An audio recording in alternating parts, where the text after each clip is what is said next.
जय हिंद, नमस्कार स्टूडेंट्स, कैसे हैं आप सभी लोग? आशा करते हैं सब एकदम बढ़िया होंगे, सब मज़े में होंगे। तो हमारा जो मारवाड़ का इतिहास चल रहा था राठौड़ वंश, उसके हमने 2 क्लासेस हमारे चैनल पर अपलोड कर दिए, आप जाके देख लीजिएगा। और ये हमारी तीसरी क्लास होने वाली है। पिछली क्लास में हमने जो राणा नहीं सॉरी राव गंगा, या जिसे हम राव गंगा कहते हैं, वहाँ तक हमने पढ़ लिया था। बेसिकली हमने पिछले युद्ध में ये पढ़ा था कि किस तरह से जो राणा सांगा का युद्ध हुआ था जो बाबर के साथ, उसमें राव गंगा ने अपने बेटे मालदेव को भेजा और किस तरह से जो राणा सांगा थे उनकी सहायता की, इसके बारे में हमने कल पढ़ा। और उससे पहले हमने जो मारवाड़ की जो पृष्ठभूमि है वो पूरी तरह से कंप्लीट कर ली थी, और हमारे जितने भी शासक आए थे उनके बारे में हमने अच्छी तरह से विस्तारित रूप से पढ़ लिया था। और अब हम आज जो शासक पढ़ने वाले हैं वो पढ़ने वाले हैं राव मालदेव। तो चलिए शुरू करते हैं बिना टाइम वेस्ट किए। तो आज जो हम राजा पढ़ने वाले हैं वो है राव मालदेव राठौड़।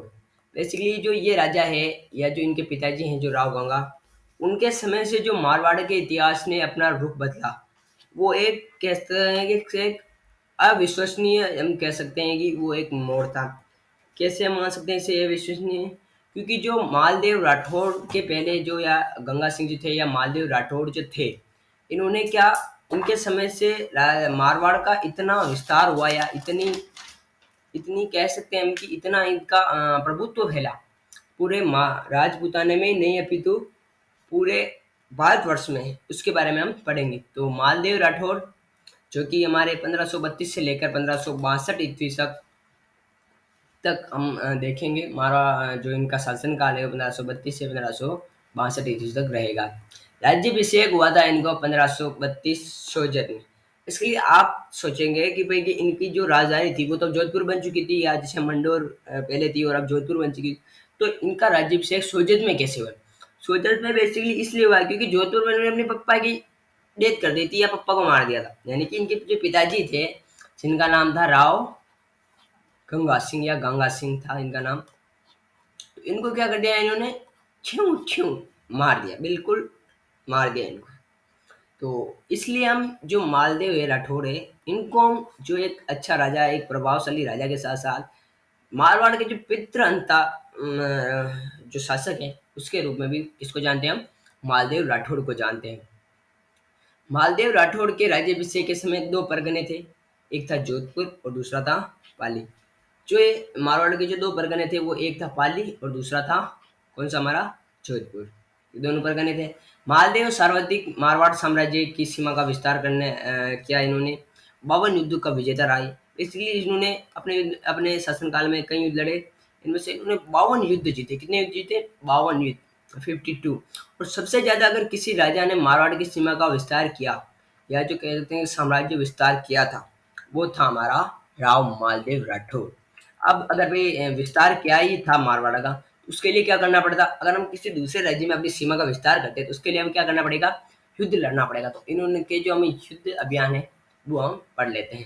युद्ध अभियान, मालदेव राठौड़ ने अपना युद्ध अभियान भद्राजुन के स्वामी वीरा को पराजित करके प्रारंभ किया। बेसिकली जो ये भद्राजुन के जो शासक थे वीरा, इनको हराने से इनका जो युद्ध अभियान था वो शुरुआत हुई, इसका प्रारंभ हुआ, श्री गणेश हुआ इसका। नागौर के दौलत खान को पराजित कर दिया इन्होंने। नागौर का जो दौलत खान था, क्योंकि नागौर और मारवाड़ की सीमा लगभग मिलती थी आसपास में। मेड़ता के वीरमदेव राठौड़ को पराजित कर दिया था। फिर बेसिकली ये मेड़ता के जो थे ये बेसिकली राठौड़ वंश के ही थे, लेकिन फिर भी क्या कहते हैं कि वो इनकी लालसा साम्राज्य विस्तार की इतनी थी कि उन्होंने मेड़ता के वीरमदेव राठौड़ को भी क्या कर दिया? पराजित कर दिया। सिवना जो थे, सिवाना जो अभी सिवाना, उसके डूंगर जी को भी इन्होंने क्या कर दिया? पराजित कर दिया था। जालौर के सिकंदर खान को पराजित कर दिया था। तो बेसिकली ये 5-6 राजा ऐसे थे जो इन्होंने शुरुआती दिनों में इनको क्या कर दिया था? पराजित कर दिया था, और उनका जो युद्ध था, इनका जो क्षेत्र था, वो युद्ध में जीत लिया गया था। किसने जीत लिया? हमारे जो राव मालदेव थे उन्होंने। आगे हम बात करते हैं पाइबा साहिबा, जो कि फलौदी का युद्ध है, उसके बारे में। ये हुआ था 1541 और 42 के मध्य, और ये हुआ था हमारे राव जयसिंह और मालदेव राठौर। राव जयसिंह कौन थे? राव जयसिंह बेसिकली थे बीकानेर के शासक। कहाँ के शासक थे? बीकानेर के। और अगर हम ऐसे अगर इनका मिलान करें या पीढ़ी दर पीढ़ी, इनके 1-2 पीढ़ी पीछे जाके देखें, तो बेसिकली ये निकल गया है कि राव जयसिंह और जो मालदेव राठौर थे वो आपस में भाई है। क्या है? आपस में भाई है। कैसे भाई हैं? क्योंकि जो बीका जो थे, जैसे कि जोधा के बेटे बीका, उन्होंने तो बीकानेर की स्थापना की और उन्हीं के वंशज तो राव जैत से निकल के आए। और जो जोधाजी थे उन्हीं के वंशज तो हैं महादेव राठौर। तो बेसिकली ये क्या हुआ कि साम्राज्य विस्तार का जो कह सकते हैं हम, इस कदर ये फैला था इस समय मध्यकालीन राजस्थान में कि आपस में भाई तो क्या, हम ये सोच सकते हैं कि इतना ये फैल गया कि इन्होंने जैसे अपने जहाँ पिता की हत्या कर दी, अपने भाइयों से युद्ध किए, लेकिन इनको हम क्या एक महान सम्राट के वजह से बढ़ते क्योंकि इन्होंने अपने साम्राज्य का इतना विस्तार किया था। परिणाम जो संभव ही था और जो सबको पता था कि मालदेव जीतेगा क्योंकि मालदेव की सेना राज जयसिंह की सेना में ज़्यादा थी और मालदेव एक ज़्यादा प्रभावी शासक था। राज जयसिंह इस युद्ध में मारा गया था, जो बीकानेर का शासक था। आगे जो निकल के आता है बहुत ही महत्वपूर्ण युद्ध जो हमारे राजस्थान हिस्ट्री से नहीं, मारवाड़ हिस्ट्री में नहीं बल्कि पूरे भारतवर्ष के जो इतिहास है, हिस्ट्री है, उसमें एक महत्वपूर्ण स्थान रखता है गिर सुमेल का युद्ध, जो कि 5 जनवरी 1544 ईस्वी को हुआ था। और 1544 ईस्वी को क्या हुआ था, ये युद्ध हुआ था। मालदेव राठौर वर्सेस शेरशाह सूरी के मध्य ये युद्ध हुआ था। इसमें शेरशाह जीत गया था। शेरशाह सूरी कौन था? इसमें शेरशाह सूरी जो था दिल्ली का जो था शासक था, दिल्ली का शासक था ये युद्ध जैतरण पाली में हुआ था। ये युद्ध शेरशाह सूरी के साथ मारवाड़ के राजा ने किया था, जैसे कि मैंने बताया मालदेव ने।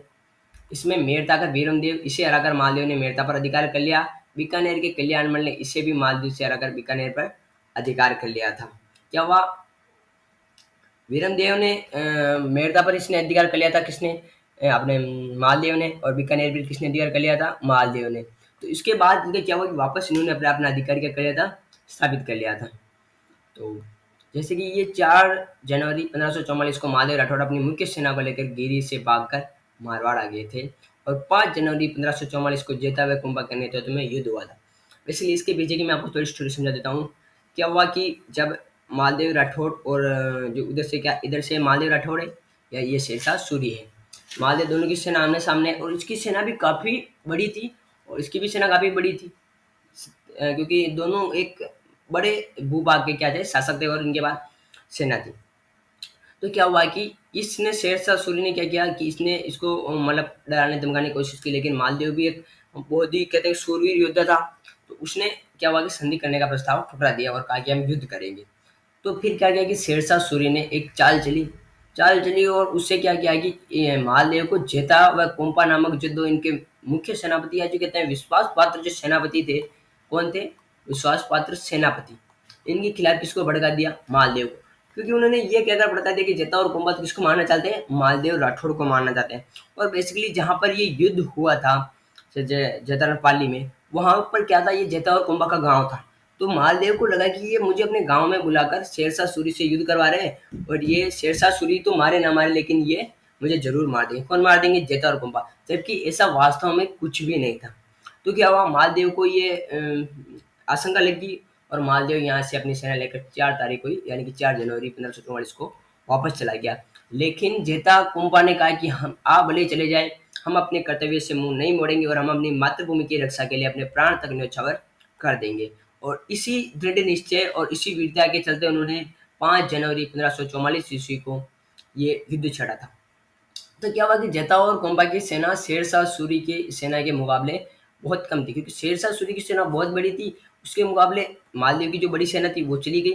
तो जो इनकी सेना थी जेता कोम्बा की वो बहुत कम रह गई थी, माने आधी से भी कम रह गई थी। तो ये युद्ध जीतना किसका? शेरशाह सूरी का निश्चित ही था एक तरफ से। लेकिन इस युद्ध में कहते हैं कि जेता कोम्पा इस प्रकार लड़े कि एक बार शेरशाह सूरी की जो सेना थी वो भी उसको डर लग गया कि कहीं हम हार ना जाए इतनी बड़ी सेना होते हुए भी, क्योंकि ये बहुत बड़े वीर योद्धा थे और इन्होंने बहुत ही घमासान युद्ध किया था। किससे? शेरशाह सूरी से।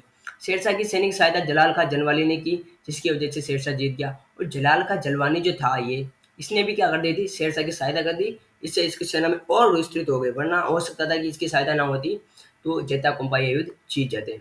शेरशाह ने जेता व कोम्पा को अपने पक्ष में लड़ने वाली गलत सूचना मालदेव को दे दी। इसी वजह से मालदेव जेता व कोम्पा पर अविश्वास किया, वह युद्ध छोड़कर चला गया।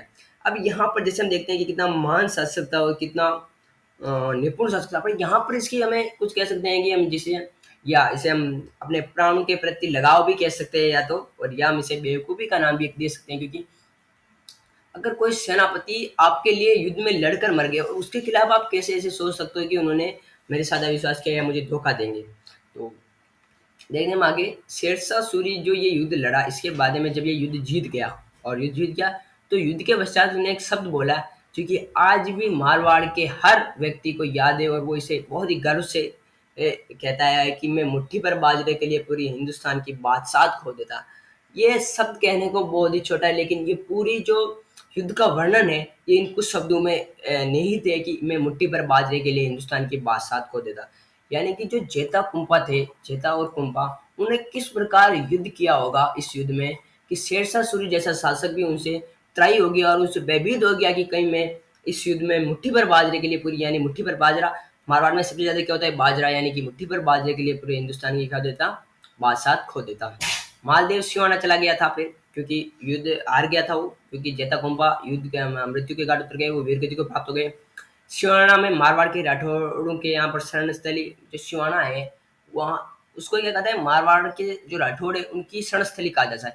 जैसे कि मेवाड़ का हमने पढ़ा था कि उनकी शरण स्थली कुंभलगढ़ को कहा जाता है। तो यहाँ की जो शरण स्थली है वो किसे कहा जाता है, सिवाना को कहा जाता है। थोड़े दिनों बाद मालदेव ने जोधपुर वापस अधिकार कर लिया कि शेरशाह सूरी और इनके जो हुमायूं था, इनके मध्य भी क्या चल रहे थे, आपस संघर्ष चल रहे थे, तो उनका इस तरह ध्यान नहीं गया, और इतने में मालदेव ने क्या कर लिया, वापस अधिकार कर लिया किस पर, मारवाड़ पे।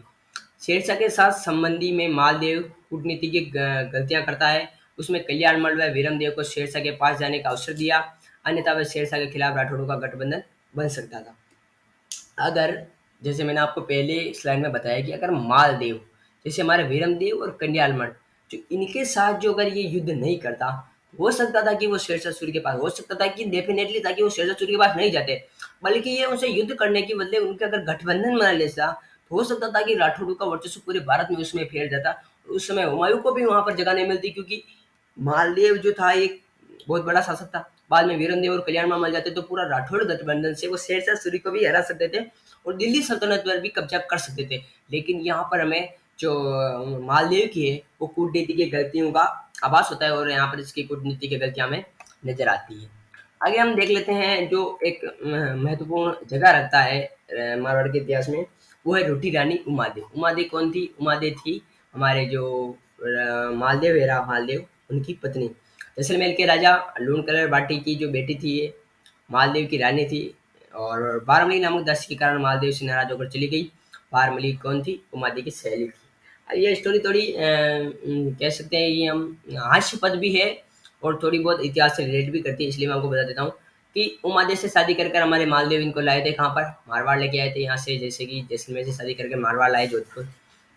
और अपनी जो विवाह की पहली रात के दिन इन्होंने क्या की, फुल दबा-दब हो के शराब पी, फुल अपने नाच गाने करके शराब वराब फुल ठोक ली इन्होंने।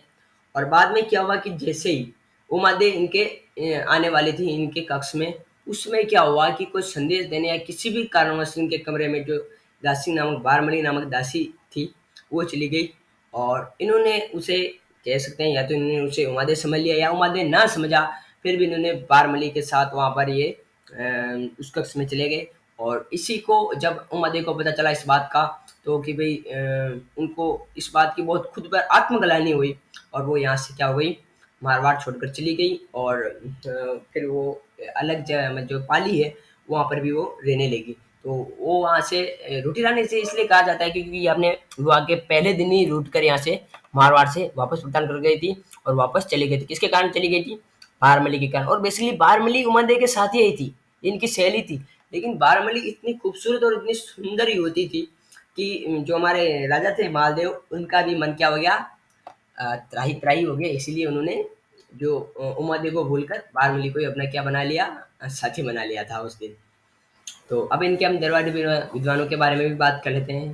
जो ईश्वर दास और आसानंद जो थे इनके दरबारी विद्वान और थे इनके दरबारी विद्वान, जैसे कि युद्ध में सेनापतियों ने, लेकिन इन्होंने क्या किया कि ग्रंथों की रचना की, इसलिए हम जानते। जैसे कि हमारे ईश्वर दास ने की हाला जलारी कुंडलियाँ, इसकी रचना की थी, और आसानंद ने की थी उमादे भटियानीरा कवित और बग्गा बारमलीरा दोहा। इनकी जो क्या की थी, रचना की थी, किसने की थी? आसानंद ने, और ईश्वरी दास ने की थी जाला हलारी कुंडलियाँ। अब इनके हम कुछ निर्माण कार्यों के बारे में देख लेते हैं, इन्होंने क्या-क्या निर्माण करवाए। तो इन्होंने जो किले के निर्माण करवाए, मेड़ता के किले का निर्माण करवाया, रिया नागौर के किले का निर्माण करवाया, सोजित पाली का निर्माण करवाया, और पोखरण में इनका किसका निर्माण करवाया? ये जो किले थे, ये किसने निर्माण करवाए? राव मालदेव ने। यानी कि जो हमारी आर्किटेक्चर जो कह सकते हैं कि उपलब्धियाँ हैं, उनमें भी इन्होंने अपना योगदान दिया था। और इन्होंने क्या किया, जोधपुर किले के चारों ओर परकोटे का निर्माण भी इन्होंने करवाया। किसने? चारों ओर हिमालय ने करवाया, चारों ओर परकोटे का निर्माण। परकोटे का परकोटा क्या होता है, इससे मुझे आपको बताने की ज़रूरत नहीं है। तो चारों किले के जो होता है उसे हम परकोटा ही कहते हैं, या जिसे हम कह सकते हैं कि चारों में चार दीवारें भी हम कह सकते हैं। और आगे हम देख लेते हैं इनकी जो उपाधियाँ हैं, इनको किन-किन नाम से हम जानते हैं। तो इनकी उपाधियों में जो पहले नंबर का उपाधि निकल के आती है, वो निकल के आती है हिंदू बादशाह, सेकंड हसमत वाला राजा, 52 युद्ध का विजेता। और इनकी एक नेगेटिव उपाधि या कह सकते हैं हम, एक उपाधि ये भी है जिसे हम इसे पितृहंता के नाम से जानते हैं। किस नाम से? पितृहंता। ये इनकी उपाधि नहीं है हालाँकि, लेकिन ये इनका नाम एक इतिहास में विख्यात है कि मारवाड़ का पितृहंता किस राजा को कह सकते हैं, तो वो है हमारा मालदेव। तो अगली क्लास में हम देखेंगे अब राव चंद्रसेन को। तो यहाँ तक आप क्लास देखने के लिए आपका बहुत बहुत धन्यवाद। आपका तहे दिल से आभार।